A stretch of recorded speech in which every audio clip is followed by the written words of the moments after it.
본문 말씀은 마가복음 1장 15절 말씀입니다. 이르시되 때가 찼고 하나님의 나라가 가까이 왔으니 회개하고 복음을 믿으라 하시더라 해서 이 믿으라라는 단어에 대해서 마가는 어떻게 이해했고 어떻게 이 믿음에 대해서 설명을 하고 있는지 거기에 대해서 집중해서 살피는 시간을 가지겠습니다. 마가가 이 믿으라라고 말을 했을 때 이 믿으라는 단어를 헬라어 피스티오라는 단어로 썼습니다. 사전적 의미는 이렇습니다. 사물이나 사람에 대해 믿음을 갖다, 즉 신용하다. 함축적인 뜻으로는 영적인 모든 것을 그리스도에게 맡긴다, 믿다, 신뢰한다 이런 뜻으로 썼고요. 이것을 다시 요약을 하면 참되다고 생각하고 설득이 된다, 믿다, 확신은 두다, 그리고 맡긴다 라는 뜻을 가지고 있습니다. 이 믿음이라는 단어 피스티오를 마가는 자신의 마가복음 안에서 한 10번이 넘는 그런 사용을 했는데 그 중에 이 용법이 반으로 나뉩니다. 첫 번째는 이 믿음을 능력으로 사용을 하고 있습니다. 그리고 두 번째는 이 믿음이라는 단어를 예수를 믿는 믿음이 진짜 믿음이다 라고 이렇게 크게 두 개의 부류로 나눠서 사용하고 있습니다. 믿음은 무엇입니까? 믿음은 능력이 됩니다. 그런데 우리가 기존의 기독교에서는 내가 예수를 믿으니까 그 예수를 믿는 믿음을 가지고 있는 나는 기도하는 만큼 능력이 생겨서 믿는 만큼 능력이 생겨서 나는 기적을 행할 수 있다. 어떤 일을 성취해낼 수 있다. 어떤 목표를 성취해낸다라고 생각하고 있습니다.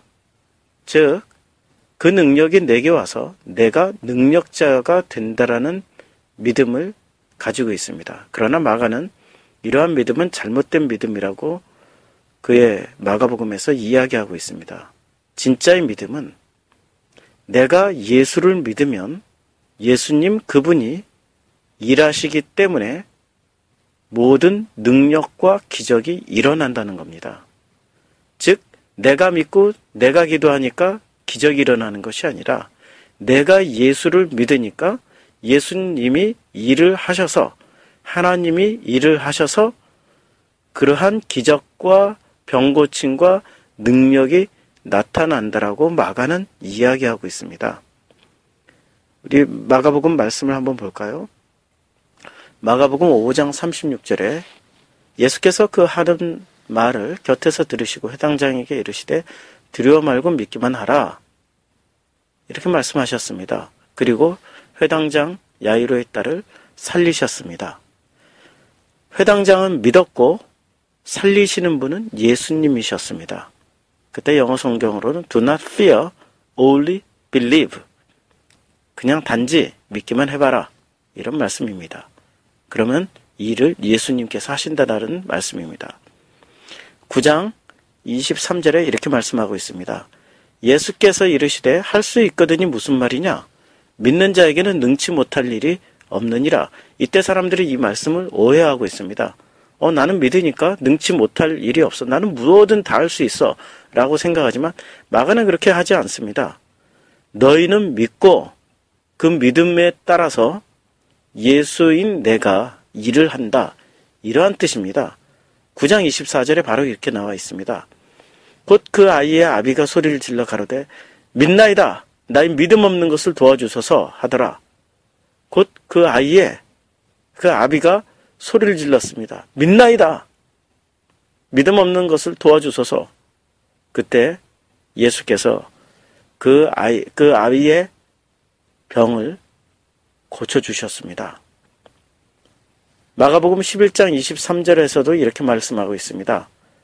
내가 진실로 너희에게 이르노니 누구든지 이 산더러 들리어 바다에 던지우라 하면 그 말하는 것이 이룰 줄을 믿고 마음에 의심치 아니하면 그대로 되리라. 믿고 마음에 의심치 아니하면 그대로 된다. 이때 사람들은 정신통일 혹은 도를 닦는 열심인 어떤 반복적인 주문처럼 믿는다, 이 산이 옮겨질지어다, 이 산이 옮겨질지어다, 뭐 이런 식의 기도를 하면서 마인드 컨트롤을 하고 있습니다. 그것은 마가가 이야기하는 그러한 믿음의 기적들이 아닙니다. 이 믿음이라는 것은 예수를 향하는 마음입니다. 예수님만 바라보는, 즉 이 피스티오라는 단어의 뜻 중에 피스티오가 아주 중요한 뜻이 있는데 맡기다라는 뜻이 있습니다. 피스티오는 맡긴다, 맡기다. 그러니까 이 모든 것들을 예수께 맡기고 그리고 기다려봐라. 그러면 예수님이 일하신다라는 것입니다. 그래서 이 구절을 이렇게 바꿀 수 있습니다. 그러므로 내가 너에게 말하니 무엇이든지 기도하고 구하는 것은 받은 줄로 믿으라. 받은 줄로 믿으라는 이 단어를 받은 줄로 맡겨라. 그리하면 너희에게 맡긴 그대로 되리라. 누가? 주님께서 일을 하신다라는 겁니다. 마가복음 16장 17절에도 이렇게 말씀하고 있습니다. 믿는 자들에게는 이런 표적이 따르리니 곧 저희가 내 이름으로 귀신을 쫓아내며 새 방언을 말하며. 믿는 자들에게는 이런 표적이 따릅니다. 그냥 이런 표적이 따른다라는 거. 귀신을 쫓아내며 새 방언을 말한다. 귀신을 쫓아낸다, 새 방언을 말한다. 놀라운 일입니다. 그런데 이럴 때 어떤 일이, 그 믿는 자에게 능력이 나타나지만 그 능력은 누구로부터 나타나는 겁니까? 우리는 믿었고 그 믿음에 따라서 예수님이 일하신다라는 것입니다. 실제로 마가는 이렇게 표현하고 있습니다. 마가는 예수님이 가시는 곳마다 귀신이 나갔고 병이 나았고 병 고침을 받았고 놀라운 기적들이 많이 일어났습니다. 예수님이 물 위를 걸으셨고 폭풍과 바람을 잔잔케 하셨습니다. 그러나 이 모든 기적을 누가 하셨습니까? 예수님이 하셨습니다. 그리고 사람들은 그것을 믿기만 했습니다. 그래서 이 마가는 두 번째 이 피스티오를 이런 용법으로도 사용하고 있습니다. 그래서 예수 믿는 믿음이 진짜 믿음이라고 말하고 있습니다. 예수님을 믿는 믿음이 진짜 믿음이다. 개역성경에 9장 42절에 이렇게 말하고 있습니다. 또 누구든지 나를 믿는 이 소자 중 하나를 실족해 하면 차라리 연자 맷돌을 그 목에 달려오고 바다에 던지움이 나리라. 누구든지 나를 믿는, 예수를 믿는 그 작은 사람 하나라도 실족해 하면은 그 연자 맷돌을 목에 달아 바다에 던진다. 이건 뭐 조폭 이야기가 아닙니다. 조폭들이 그러죠. 사람을 콘크리트 속에 집어넣어버리고 그냥 물속에 쳐넣어버린다. 이 영화에서 많이 나오지 않았습니까? 예수님이 조폭이다. 이런 말씀이 아니라 정말 나를 믿는 이 소자 중 하나를 실족해 하면은, 그러니까 이 말을 이렇게 해석할 수 있습니다. 예수님에게 모든 것을 맡기는 정말 작아 보이는 사람, 그 작아 보인다라는 게 믿음이 없어 보이고 사람들의 시각에서 보면 행동이 둔해 보이고 뭐 금욕이나 금식이나 율법을 잘 지키지 않는다 할지라도 예수님께 맡기고 사는 그 소자를 실족해 하면은 연자 맷돌을 그 목에 달아 바다에 던진다. 이 무슨 말씀입니까? 예수님 주변에 가득했던 사람 중에 구원받은 사람들이 있었고 또 멀리서 보던 사람 중에 구원받은 사람들이 있었지만 그러나 반대로 구원받지 못한 사람들이 있었습니다. 구원받은 사람들은 어떤 사람들이었습니까? 소자들, 믿음이 적은 것처럼 보인 사람들, 율법을 잘 행하지 않았던 사람들. 누구였습니까? 예수님 주변에서 율법을 잘 지켰던 사람들은 누구였고 안 지켰던 사람들은 누구였습니까? 율법을 잘 지켰던 사람들, 늘 예루살렘에서 파송되어서 예수님을 감시했던 사람들, 이 사람들은 율법을 잘 지킨 사람들이었습니다. 그런데 그 사람들은 오히려 구원받는데 걸림돌이 되는 역할을 했습니다. 오히려 행동을 잘 못하고 둔하게 했고 사람들 기준치에 미달됐던 이 소자 같은 사람들, 그 사람들이 먼저 구원을 받았습니다. 왜? 예수님을 믿는 믿음을 가졌고 바리새의 사두개인들은 그들이 믿는 믿음을 가졌습니다. 무엇을 믿느냐에 따라서 갈림길이 나뉘어집니다. 예수를 믿는 믿음을 가져야지 자신들이 믿는 믿음을 가지면 안 됩니다. 자신들의 전통과 종교적 행위와 자신들이 만들어놨던 율법과 이 모든 것들을 믿어버리면 그때부터 연자 맷돌이 준비되어 있습니다. 11장 31절에 이렇게 말씀하고 있습니다. 저희가 서로 의논하여 가로되 만일 하늘로서라 하면 어찌하여 저를 믿지 아니하느냐 할 것이며 13장 21절 그때 사람이 너에게 말하되 보라 그리스도가 여기 있다 보라 저기 있다 하여도 믿지 말라. 그러니까 예수만 믿으라는 겁니다. 가짜들 믿지 말고 15장 32절 이스라엘의 왕 그리스도가 지금 십자가에서 내려와 우리 보고 믿게 할지어다 하면 십자가에서 못 박힌 자들도 예수를 욕하더라 하면서 예수를 욕하고 있습니다. 그러니까 네가 진짜 예수면 내려와봐 이러면서 예수를 믿지 않고 있습니다. 마가복음에서는 이 믿음을 부정적인 용법으로도 이렇게 사용하고 있습니다.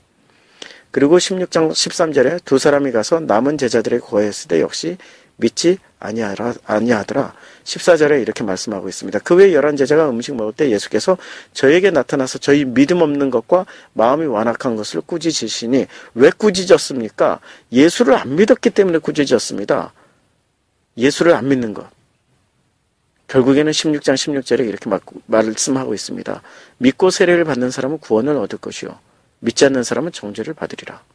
즉 모든 것은 갈림길은 예수를 믿느냐 안 믿느냐에 따라 나뉘고 있습니다.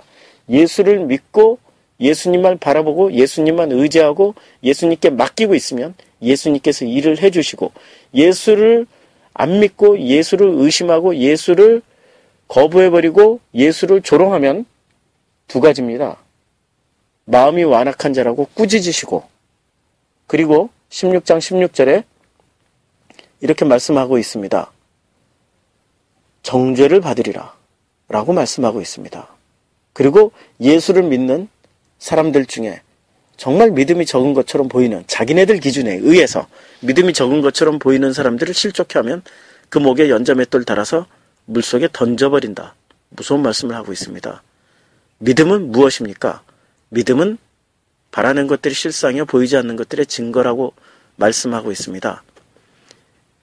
바라는 것들, 무엇을 바라는 겁니까? 자기의 소망, 자기의 어떠한 목적, 성취를 바라고 그 성취를 기대하고 있는 것이 믿음입니까? 아닙니다. 히브리서에서 말씀하고 있는 바라는 것들이 실상이요 보이지 않는 것들의 증거는 바로 이겁니다. 바라는 예수를 바라보고 지금은 보이지 않지만 그 보이지 않는 예수를 끝까지 의지하고 믿고 맡기고 나가면 그것이 실상이 된다라고 말씀하고 있습니다. 마가가 말씀하고 있는 믿음도 바로 이겁니다. 예수를 바라라. 예수만 믿어라. 그리고 예수님께 맡겨라. 그것이 마가가 말씀하는 믿음입니다. 오늘 성경 구절 이르시되 때가 찼고 하나님 나라가 가까이 왔으니 회개하고 복음을 믿으라. 이 복음을 믿으라고 말씀하실 때 복음이 누굽니까? 예수 그리스도를 믿으라. 이렇게 말씀하고 있습니다. 하나님의 아들 예수 그리스도를 믿으라. 이게 바로 믿음입니다. 기도하겠습니다.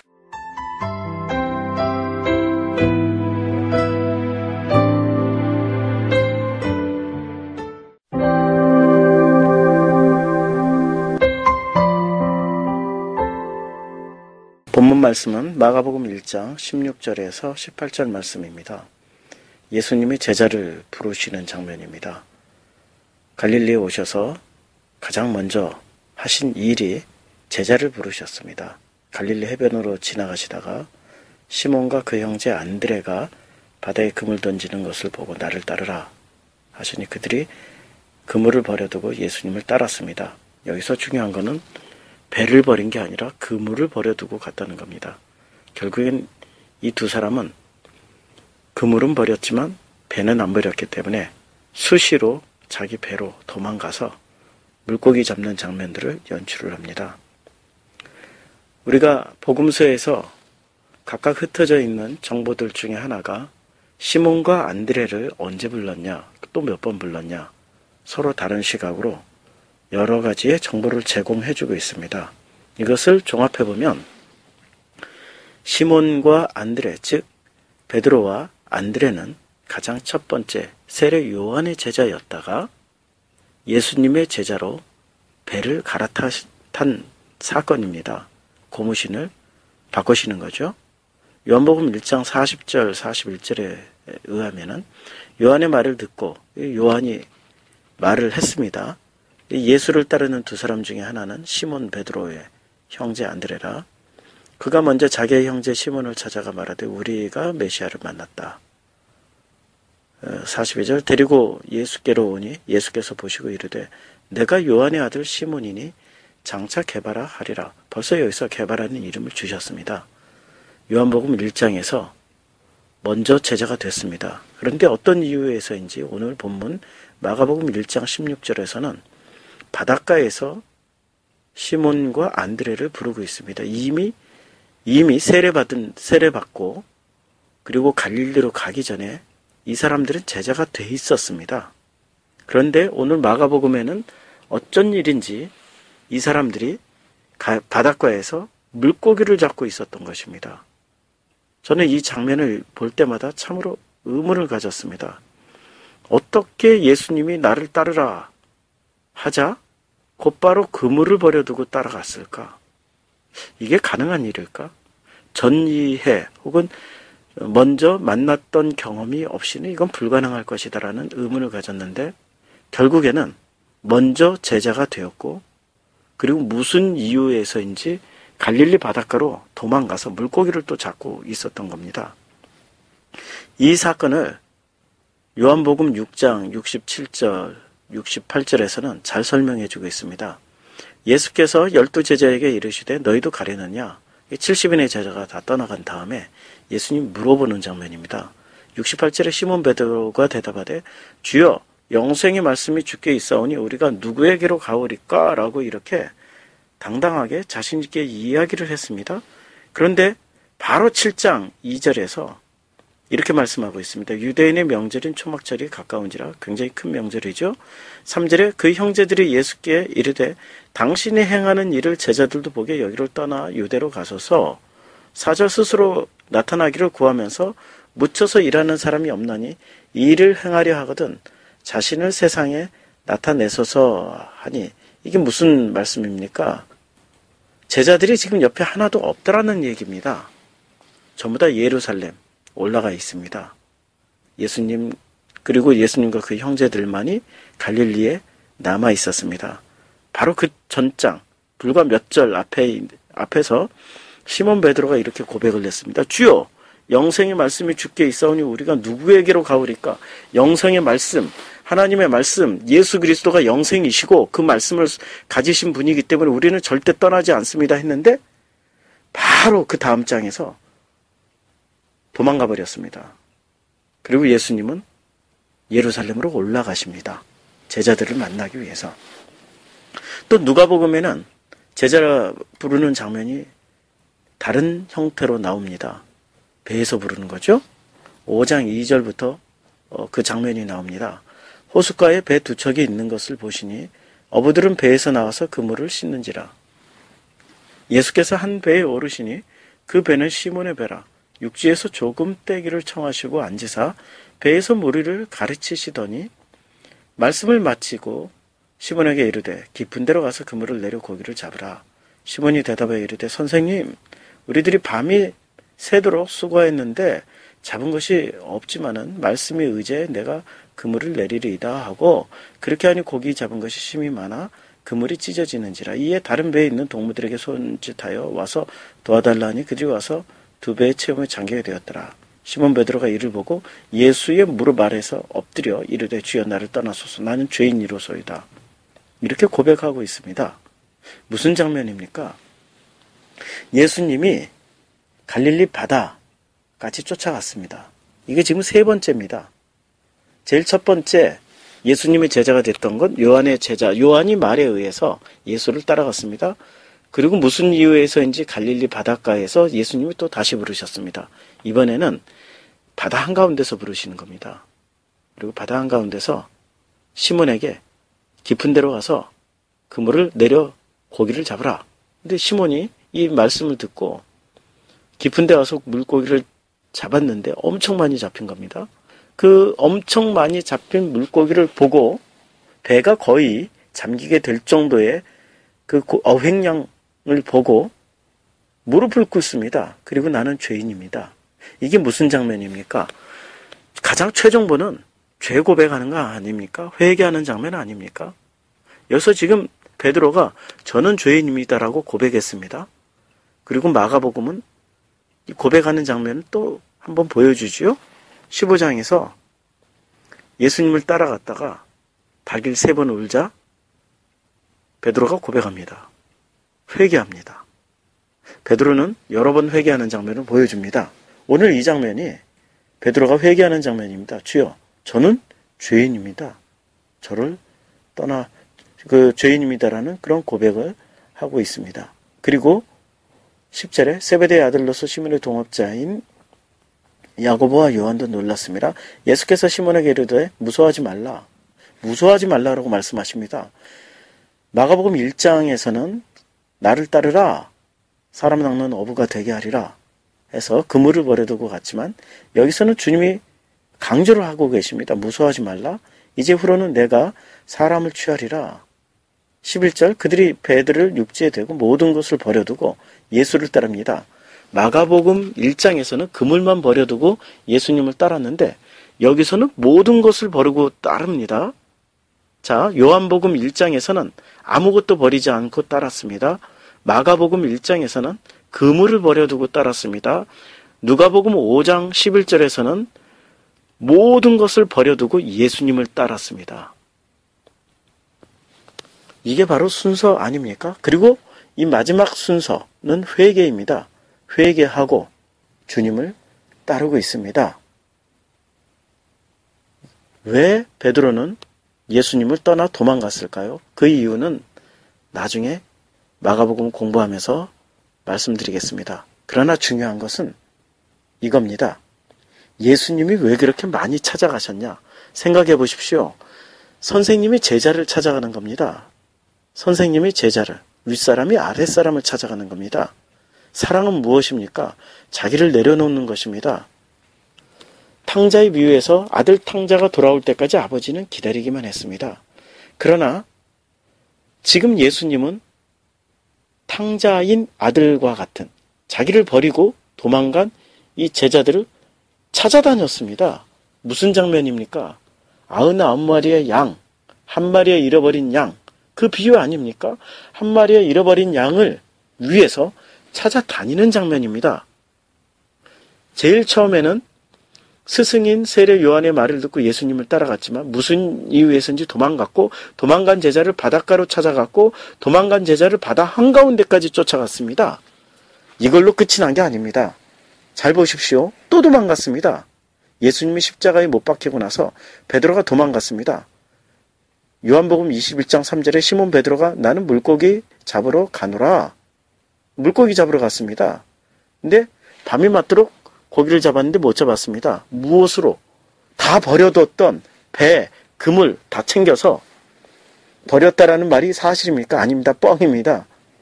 다 버려두고 쫓으니라 했는데 실제로 버린 건 하나도 없었습니다. 그런데 예수님이 거기까지 쫓아가셨습니다. 4절 날이 새어갈 때 예수께서 바닷가에 서셨으나 제자들이 예수인 줄 알지 못했습니다. 예수님인데 예수님인지 알지 못했습니다. 자기 확신, 자기 관념, 죽은 사람은 도저히 살아날 수 없다는 자기 확신에 눈이 가려졌기 때문에 볼 수가 없었습니다. 그때 예수님이 어디서 많이 듣던 말씀으로 말씀하십니다. 6절에 이르시되 그물을 배 오른편에 던져라. 그리하면 잡으리라 하시니 이에 던졌더니 물고기가 많아 그물을 들 수 없더라. 동일한 장면입니다. 누가복음과 물 깊은 데로 던져라. 오른편에 던져라.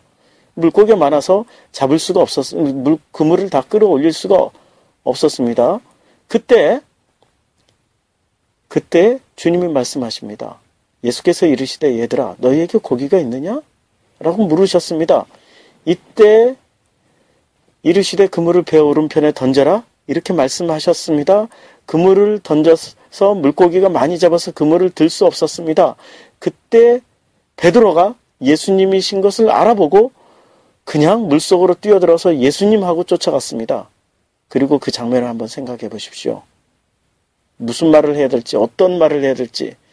회개를 2번씩이나 했는데도 불구하고 예수님을 또 도망간 그 자리에서 예수님이 끝까지 쫓아오셨습니다.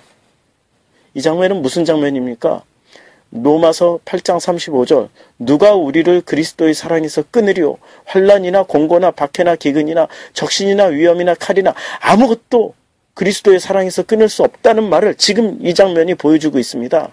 도망간 제자 또 불러러 가고, 도망간 제자 또 불러러 가고, 도망간 제자 또 불러러 가고, 회개했는데도 또 회개하고 회개한 제자, 다시는 죄를 안 짓겠다고 싹싹 빌은 그 사람이 또 다시 죄를 짓고 또 회개하는 그 장면을 연출한 그 제자, 사람이라면은 벌써 배신자, 넌 나쁜 놈이야 하고 버렸을지 모릅니다. 그러나 예수님은 끝까지 쫓아가십니다. 끝까지 쫓아가시는 그 이유는 누가 그리스도의 사랑에서 우리를 끊으리요? 그 어떤 것도 끊을 수 없다는 말입니다. 주님이 안 끊으시면 안 끊어진다는 얘기입니다. 우리는 끊어도 주님이 안 끊고 붙잡으면 끝까지 붙잡는다는 얘기입니다. 누가 그리스도의 사랑에서 우리를 끊을 수 있겠습니까? 주님이 베드로를 찾아가셔서 어떻게 하십니까? 물고기와 떡을 준비하십니다. 아무 말씀 안 하시고 물고기와 떡을 먹여주십니다. 그 떡을 받아먹는 베드로, 그 마음이 어떻겠습니까? 마음이 편하게 배부르다 이렇게 먹었겠습니까? 도저히 그렇게 먹을 수가 없습니다. 먹긴 먹어도 이게 목으로 넘어가는지 이게 배로 들어가는 건지 그저 죄스럽고 미안하고 그동안 회개도 했지만 그 회개가 다 소용없음을 안 이 베드로, 그냥 주님이 알아서 하시기를, 주님이 처분해 주시기만을 기다리고 있습니다. 자기의 노력, 자기의 열심, 자기의 결단 다 무너지고 소용없는 그런 자리였습니다. 그 자리에 주님이 또 오셨습니다. 우리가 세상 살려고 노력하지 않습니까? 율법 지키려고 노력하지 않습니까? 종교 열심히 예배 드리려고 노력하지 않습니까? 그러나 진실로 나를 들여다보면 늘 무너지는 자리에 서 있었습니다. 그런데 그때마다 주님은 나를 버리지 않고 찾아오셨습니다. 찾아와서 아무 말씀 안 하시고 떡과 고기를 먹여주셨습니다. 고기, 예수님, 살 같은 단어입니다. 예수님의 살을 먹여주시고 떡, 예수님의 말씀, 떡으로만 살 것이 아니오 하나님의 입에서 나오는 모든 말씀으로 사는 진짜의 참떡, 하나님의 말씀을 먹여주셨습니다. 그 말씀과 떡을 먹여주시고 주님은 말씀하십니다. 내가 나를 사랑하느냐? 내가 나를 사랑하느냐? 내가 나를 사랑하느냐? 3번 물으셨습니다. 베드로, 어떻게 대답할 수 있겠습니까? 그저 주님이 아십니다. 주님이 아십니다. 그전에는 세상 사람들이 다 버릴지라도 영생의 말씀이 주께 있는데 우리가 뉘게 가리니까 절대로 주님 떠나지 않습니다. 이렇게 말씀했던, 자신 있게 당당하게 얘기를 했던 그 베드로, 아무 말씀 못하고 그냥 주님이 아십니다. 주님이 아십니다. 주님의 사랑 앞에 결국엔 무릎 꿇고, 그리고 주님이 가시는 그 길 따라서 갔습니다. 십자가에 거꾸로 못 박혀 죽었습니다. 이게 바로 우리들의 모습입니다. 이제 주님이 여러분을 찾아가십니다. 그 어떤 삶의 현장에서 주님을 배신하는 자리였어도, 물고기 잡는 세상 살이였어도 주님이 찾아가서 물으십니다. 내가 나를 사랑하느냐? 그때 할 말이 있어도 할 말이 없어도, 입이 있어도 할 말이 없는 그런 상황이 되었을 때, 그때 주님이 물으십니다. 내가 나를 사랑하느냐? 우리는 그 음성을 들어야 됩니다. 주님은 사랑하는 당신의 자녀들, 당신의 제자들은 결코 놓치질 않습니다. 누가 우리를 그리스도의 사랑에서 끊으리요? 환난이나 공고나 박해나 기근이나 적신이나 위험이나 칼이나 그 어떤 것도 예수 그리스도의 사랑에서 끊을 자가 없습니다. 기도하겠습니다.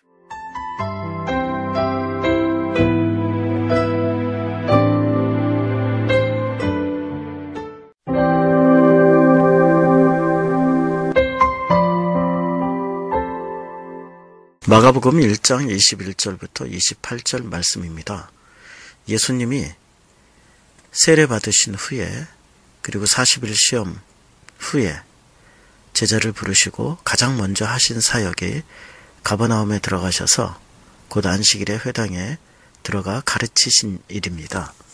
그리고 그 가르치신 일로 인하여서 마침 그 회당에 귀신 들린 자가 있었는데, 그 귀신 들린 자가 예수님에 의해서 그 귀신이 쫓겨나가는, 그 사람에게서 나가는 그러한 일이 발생하는 사건입니다.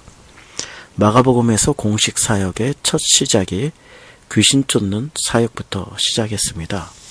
정말 중요한 사건입니다. 이 중요한 사건에 좀 여러 각도로 생각을 해보려고 합니다. 보통은 전통적인 해석은 이렇게 해석을 하고 있습니다. 예수님에 의해서 귀신 들린 사람이 쫓겨나갔다.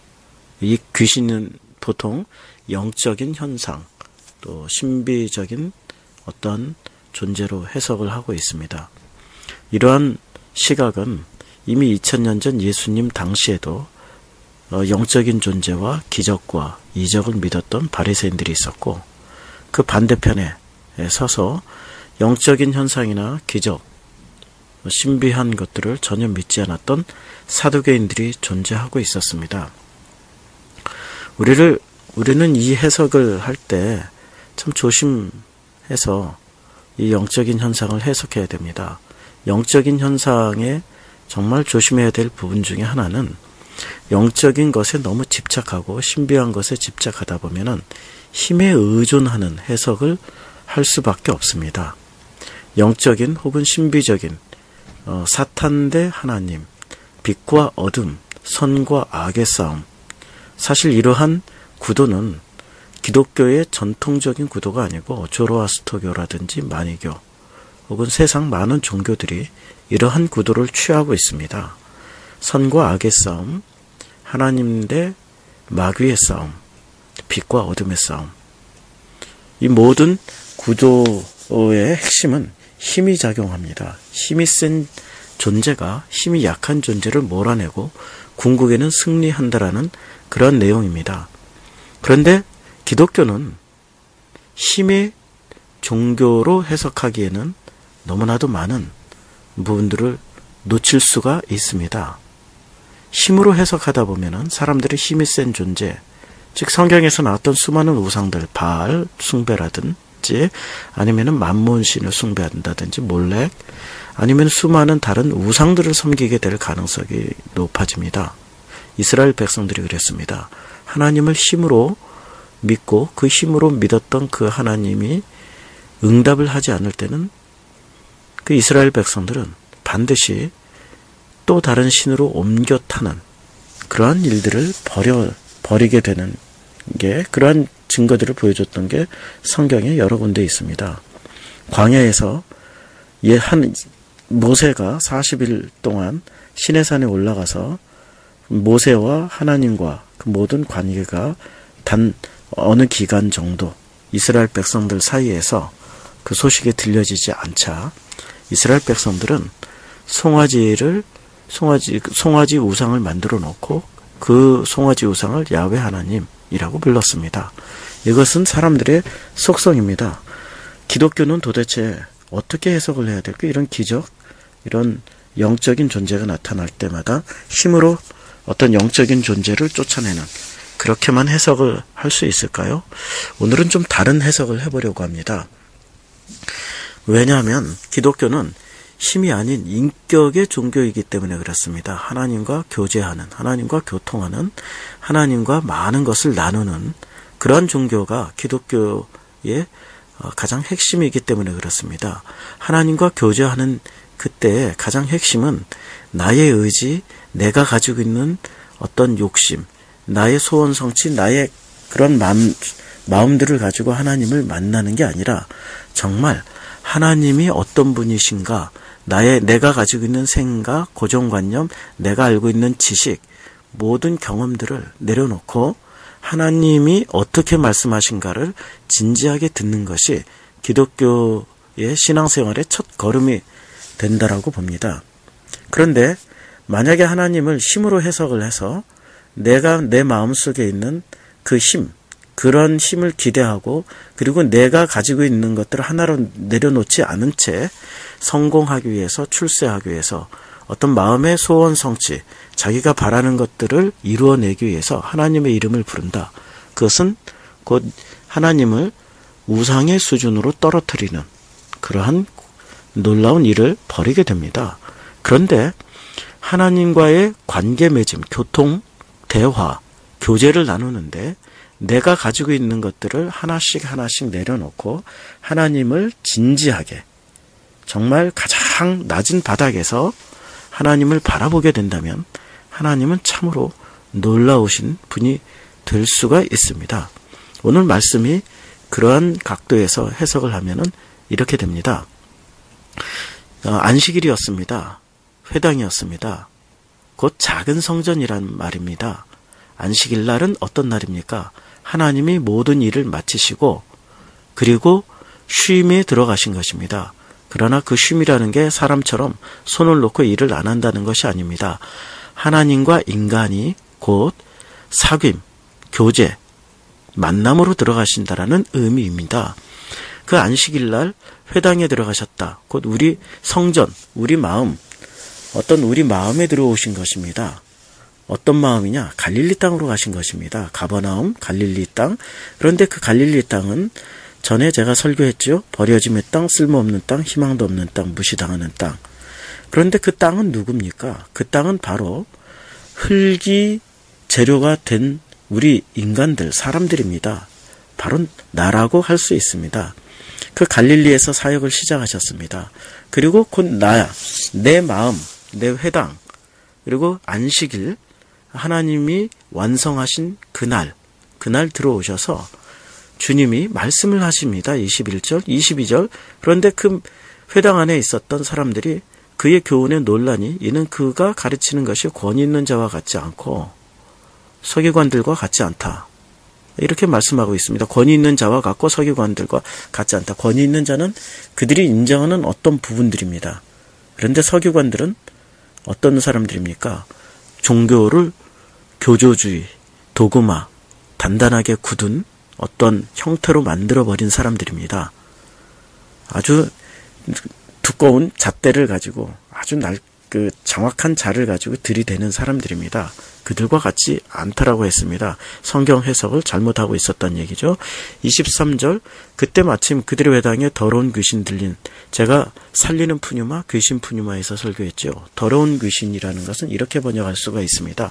더러운 마음을 가진 사람이 있어. 이 사람이 소리 지릅니다. 그런데 이 사람이 어떤 이야기를 하냐면 나사렛 예수의 우리가 당신과 무슨, 우리라고 표현했습니다. 당신과 무슨 상관이 있나이까? 우리를 멸하러 왔나이까? 우리라고 표현했습니다.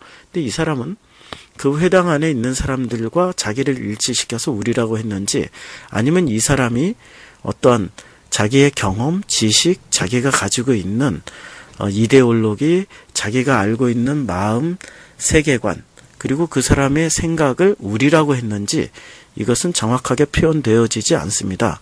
그러나 그 안에, 회당의 안에 있는 사람들이 우리라고 할 때 동조하지 않았다는 것은 이 사람과 좀 거리를 두었다라고 얘기할 수가 있습니다. 그런 다음에 이 사람이 이렇게 얘기를 합니다. 우리를 멸하러 왔나이까? 나는 당신이 누구인지를 아노니, 나는, 여기서 우리에서 비로소 나라는 실체가 드러났습니다. 그런데 그 나라는 실체는 놀랍게도 예수님을 어떻게 고백하고 있냐면, 하나님의 거룩한 자녀이다. 하나님의 거룩한 분이다. 이 말은 하나님의 거룩하신 분 중에 한 분이십니다. 라고 말하는 장면입니다. 참으로 놀라운 장면입니다. 굉장한 지식, 삼위일체 지식을 가졌습니다. 그때 예수께서 이러한 고백을 하고 있는 그에게 이런 말씀을 하고 있습니다. 예수께서 꾸짖어 이르시되, 꾸짖었습니다. 잠잠하고 그 사람에게서 나오라 하시니, 이렇게 말씀하고, 잠잠하라, 그 사람에게서 나와라. 그때 더러운 귀신이 그 사람에게 경련을 일으키고 나가버렸습니다. 그때 많은 사람들이 다 놀랐습니다. 그리고 예수의 소문이 온 갈릴리 사방에 퍼졌는데, 이 말씀을 어떻게 해석할까요? 마가복음은 쌍괄식입니다. 이 말씀은 마가복음 16장 14절 말씀과 공통 분모가 굉장히 많습니다. 11제자가 음식을 먹을 때 그들에게 예수님이 나타나셔서 그들의 믿음 없는 것과 마음이 완악한 것을 꾸짖으십니다. 믿음 없는 것과 마음이 완악한 이 마음은 놀랍게도 번역이 같습니다. 아니, 그 원래 원어가 같습니다. 더러운 귀신. 그것과 거의 같은 선상에서 이해하시면 됩니다. 푸뉴마. 그 완악한 것을 꾸짖는다. 이 꾸짖는다라는 말씀도 25절, 1장 25절 예수께서 꾸짖어. 이 말씀과 같은 말씀입니다. 즉, 이 제자들은 이제 마가복음 끝장면이죠. 그러면은 이 제자들은 예수님이 삼위일체 중에 아들 예수님이시라는 걸 아는 사람들입니다. 곧 1장 24절에 하나님의 거룩한 자니이다라의 지식까지 도달한 사람입니다. 이 귀신 들린 사람, 그러나 더러운 마음을 가진 이 사람은 하나님의 거룩한 자라는 것을 알고 있음에도 불구하고 이 사람은 성전 회당 안에 들어가 있었습니다. 회당 안에 들어갈 수 있을까요? 유대인의 율법, 정결, 예법에 따르면은 더러운 귀신 들린 사람은 회당 안에 들어갈 수가 없습니다. 정말 엄격한 이 정결 예식을 가진 사람들은 더러운 귀신, 그 공동체 안에서 더러운 것들은 쫓아내고 밖으로 추방하고 맙니다. 그리고 깨끗해진 다음에 비로소 그 공동체 안에 들여보내는 것이 유대인들의 관례입니다. 율법입니다. 그런데 더러운 귀신 들린 사람이 어떻게 회당 안에 있을 수 있습니까? 이것은 이렇게 해석하는 게 오히려 더 타당합니다. 더러운 귀신이 아니라 더러운 마음을 가진 사람, 마음은 들키지 않죠? 전혀 들키지 않습니다. 그 사람이 입을 열기 전까지는 들키지가 않습니다. 그런데 그 사람이 입을 열었습니다. 세 마디 했습니다. 우리가 당신과 무슨 상관이 있습니까? 우리를 멸하러 왔나이까? 나는 당신이 누구인 줄 아나니 하나님의 거룩한 자니이다. 굉장한 지식을 가지고 있었던 그 사람. 그런데 그 마음이 들켜버렸습니다. 그 지식이 오히려 예수님을 거부하고 있습니다. 우리가 당신과 무슨 상관이니까? 우리를 멸하러 왔나이까? 우리 그 회당 안에 있던 사람과 자기를 동일시했고 혹은 자기 마음 안에 있는 어떤 것들을 동일시했던 그 사람. 그런데 그 사람을 예수님께서 꾸짖어 버리십니다. 제자들을 꾸짖듯이 꾸짖어 버립니다. 그리고 잠잠하고 그 사람 속에서 나오라 하니까 소리를 지르고 경련을 일으키면서 나갔습니다. 우리가 어떤 사상 하나, 이데올로기 하나, 내가 굳게 믿고 있던 신념 하나가 나갈 때 그것이 쉽습니까? 온몸을 경련을 일으키고 소리를 지를 수밖에 없는 그런 상황. 그렇게 해서라도 나간다면은 그것은 굉장한 거 아닙니까? 우리 기독교인들이 가장 중요하게 여기는 나는 죽고 예수로만 사는 그 신앙. 그것이 이런 장면 아닐까요? 내가 죽지 못하고 내가 죽이지 못하는 것들을 예수님께서 가장 먼저 오셔서 하셨던 사역들이 나를 죽이시는 사역 혹은 내 마음속에 있는 어떤 것들을 우리라고 생각했던 그중에서도 나라고 생각했던 그런 부분들을 잘라내고 없애버리고 진짜의 참 나를 찾게 해주신 그 사역, 그게 우리 주님이 하신 사역 아닐까요? 우리는 선악과 따먹은 존재입니다. 선악과 따먹기 전의 인격과 선악과 따먹고 난 이후의 인격은 완전히 달라집니다. 하나님과의 관계가 완전히 달라진다는 것입니다. 선악과 따먹기 전에 아담은 하나님과 교제를 나누고 하나님과 정말 평화를 이루면서 화평하게 살았습니다. 근데 선악과 따먹고 난 이후에 아담은 어떻습니까? 선악과 따먹고 난 이후에 아담은 하나님과의 평화의 관계가 깨졌습니다. 교제를 나눌 수가 없었습니다. 하나님이 찾을 때 숨어버렸고요. 하나님이 말씀하실 때 변명을 했습니다. 그리고 하나님에게 저주를 받는 그 마음속에 품은 선악과 때문에 저주를 받아 평생 노동을 해야 된다라는 부담을 안고 살아가기 시작했던 것입니다. 그런데 하나님께서 오늘 예수님께서 찾아오셨습니다. 안식일날 평화를 이루는 그날 회당 내 마음에 들어와서 누구에게 갈릴리 땅 같은 사람인 나에게 찾아오셔서 말씀하십니다. 그런데 나는 예수님이 말씀하실 때 그 말씀을 듣고 거부를 하는 겁니다. 소리를 질러버립니다. 우리와 무슨 상관이 있습니까? 우리를 멸하러 왔나이까? 그런데 그렇게 소리 지르는 그 존재가 누굽니까? 나의 인격은 곧 선악의 인격입니다. 선악과의 인격입니다. 그렇게 소리를 지르는 그 존재가 나라고 생각하시면 안 됩니다. 내 속에서 나인 척 행세했던 그 선악과가 소리를 지르는 겁니다. 예수, 나를 멸하러 왔나이까? 난 당신 누군지 아는데 당신 진짜 하나님 맞는데 그러나 난 당신과 상관없습니다. 이렇게 소리를 지르는 겁니다. 상관없기 때문에 제자들도 16장 14절 안 믿었습니다. 3년 반 동안 예수님이 하나님이라는 걸 받고 죽은 사람 살리는 것까지 봤는데도 불구하고 안 믿고 못 믿는 것입니다. 마음이 완악해졌습니다. 그때 예수님을 쓰시는 방법이 꾸짖는 겁니다. 우리는 이 세상을 살아갈 때 주님의 칭찬만 받기를 원합니다. 주님의 칭찬만 받고 그리고 이 땅에서도 잘 사는 주님의 칭찬으로 인해서 그 상급으로 잘 살기를 원합니다. 그러나 순서가 있습니다.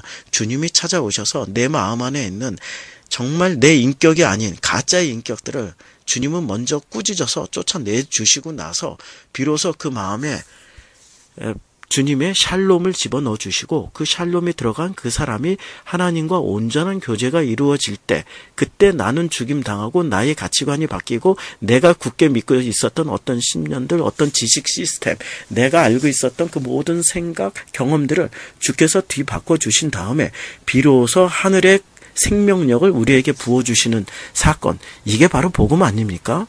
그래서 주님은 말씀하십니다. 진리를 알지니 진리가 너희를 자유케 하리라고 말씀하십니다. 그 진리가 무엇입니까? 예수 그리스도를 알아가는 것입니다. 예수님을, 진리를 알지니 예수님을 알으라고 그랬습니다. 알아가는 것, 그 알아가는 것이 무엇입니까? 예수님이 말씀하실 때 그 말씀에 와서 부닥쳤고 그 말씀에 주님이 꾸짖으실 때 그 꾸짖음 당한 가짜의 내가 도망가는 것, 그리고 정말 내 인격, 내가 가진 생각이라고 생각했던 것들을 완전히 주님이 잘라내시고 나서, 선하게 인격을 잘라내시고 나서 정말 바닥에서 주님을 만나는 경험, 그 경험을 하는 것이, 그게 바로 온전한 가치관이 되는 거 아닙니까? 그때 비로소 진리를 알지니 진리가 너희를 자유케 하리라는 그 말씀이 우리 안에 이루어지는 것 아닙니까? 정말 주님이 말씀하십니다. 수고하고 멍에를 진진 자들아 다 내게로 오라. 내 멍에는 가볍고 주님의 멍에는 가볍다고 말씀하셨습니다. 근데 우리의 멍에는 무겁다고 했습니다. 우리의 멍에는 무엇입니까? 선하게 인격으로 살아가는, 어쩌면 귀신 같은 마음을 가진 우리 존재들. 그러나 주님이 가장 먼저 갈릴리 땅 같은 나를 찾아오셨고 귀신 같은 마음을 가지고 살아가는 우리들에게 오셔서 주님의 말씀을 선포하십니다. 그런데 그 말씀을 우리는 어떤 이유에인지 거부하고 반항하고 있습니다. 그 반항하는 논리가 나라고 얘기 안 하고 우리 온 인류가, 여기 있는 모든 사람이 모든 존재 근거를 나, 개인이라고 얘기 안 하고 우리라는 공동체로 근거를 삼아서 예수를 반대하고 있습니다. 그때 예수님은 그 우리 안에서 나를 분리해 주십니다. 나를 분리해서 결국엔 참 나, 진짜의 나를 찾아서 주님이 찾게 해주시고, 그리고 말씀하십니다. 꾸짖어 이르시되 잠잠하고 그 사람에게 나오라. 하나님의 거룩한 자, 삼위일체라고 말하는 그 말을 왜 잠잠하라고 그랬을까요? 그것은 같은 예수 이름을 부르더라도 송아지를 만들어 놓고 야훼 하나님이라고 불렀던 이스라엘 백성보다 진짜 하나님을 야훼 하나님이라고 불렀던 모세와는 차이가 있습니다. 바로 그 장면입니다. 하나님, 예수님이라고 불렀던, 그러나 삼위일체 하나님이라고 불렀던 그 사람에게 잠잠하라. 너희가 입으로는 그렇게 부르지만 마음으로는 믿어 순종치 않는구나. 이런 말씀입니다. 잠잠하고 나와라.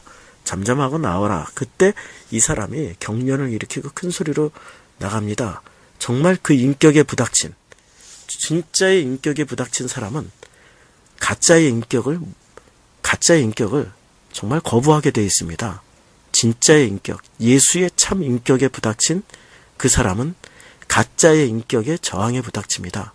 그러나 예수님은 그 가짜의 인격에게 명령을 하십니다.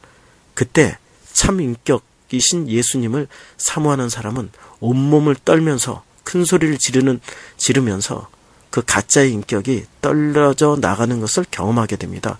그런데 이 과정이 너무나도 놀랍게도 자기 노력으로 되어지는 것이 아닙니다. 예수님이 명령하시니까 되는 겁니다. 주님의 사람은 주님이 명령해서 주님의 뜻을 이루어 가십니다. 이게 지금 마가복음 1장 21절에서 28절까지 나오는 말씀입니다. 이제 주님의 참 인격 만나서 정말 가짜 인격, 내 몸에서 떨어져 나가는, 내가 진짜 나라고 믿었던 내 생각, 내 사고방식, 내 세계관, 내 가치관, 내 이데올로기, 내 마음을 주께서 잘라내서 제어해 주시는 그러한 경험이 있기를 주님의 이름으로 축원합니다. 기도하겠습니다.